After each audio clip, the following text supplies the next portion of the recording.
Life with Uncle Ken. Ruskin Bond. As kitchens went, it wasn't all that big. It wasn't as big as the bedroom or living room, but it was big enough.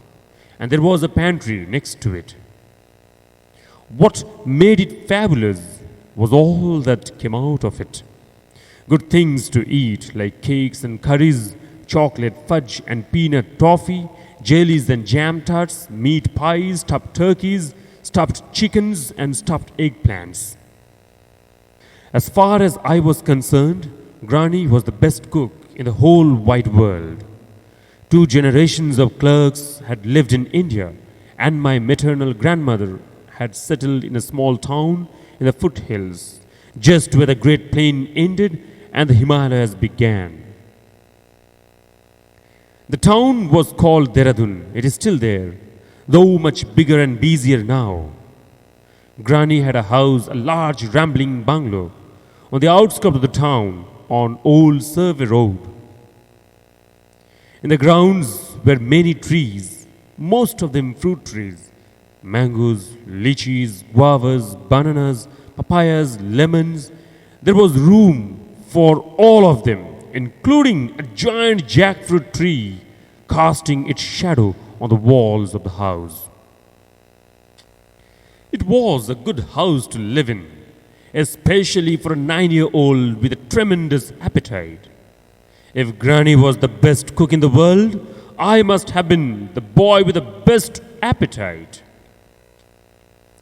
Every winter when I came home from boarding school, I would spend about a month with Granny before going on to spend the rest of the holidays with my mother and stepfather. Granny was glad to have me because she lived alone most of the time. Not entirely alone though. There was a gardener Dukhi who lived in the outhouse, and he had a son called Mohan who was about my age. And there was Aya, an elderly helper who helped with the household work. And there was a Siamese cat with bright blue eyes and a mongrel dog called Crazy because he ran circle round the house. And of course, there was Uncle Ken, Granny's nephew, who came to stay whenever he was out of job, which was quite often, or when he felt like enjoying some of Granny's cooking. So, Granny wasn't really alone. All the same, she was glad to have me. She didn't enjoy cooking for herself. She said she had to cook for someone. And although the cat and the dog, and sometimes Uncle Ken, appreciated her efforts, a good cook likes to have a boy to feed because boys are adventurous and ready to try the most unusual dishes. Whenever Granny tried out a new recipe on me, she would wait for my comments and reactions and then make a note in one of her exercise books. These notes were useful when she made the dish again or when she tried it out on others. Roast duck. This was one of Granny's specials.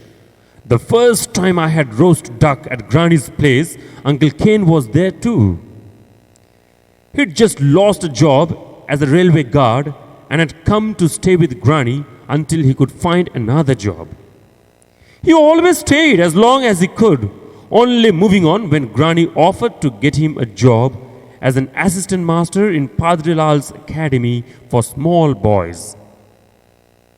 Uncle Ken couldn't stand small boys. They made him nervous, he said. I made him nervous too, but there was only one of me. And there was always Granny to protect him. At Padrilal's, there were over 100 small boys. Although Uncle Ken had a tremendous appetite and ate just as much as I did, he never praised Granny's dishes.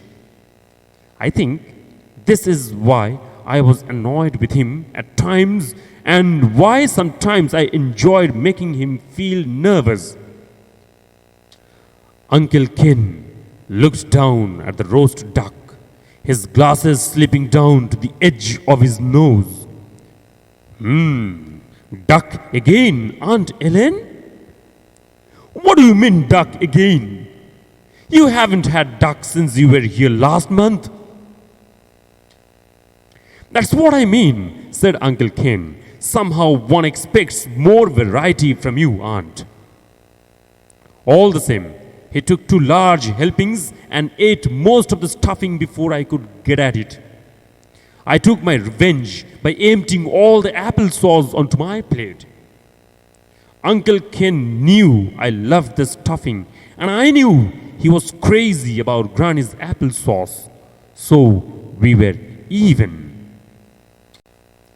When are you joining your parents? He asked hopefully over the jam tart. I may not go to them this year, I said. When are you getting another job, Uncle? Oh, I'm thinking of taking a break for a couple of months. I enjoyed helping Granny and Aya with the washing up. While we were at work, Uncle Ken would take a siesta on the veranda or switch on the radio to listen to dance music. Glenn Miller and his swing band was all the rage then. And how do you like your Uncle Ken? Asked Granny one day as she emptied the bones from his plate into the dog's bowl. I wish he was someone else's uncle, I said. He's not so bad, really. Just eccentric. What's eccentric? Oh, just a little crazy. At least crazy runs around the house, I said. I have never seen Uncle Ken running.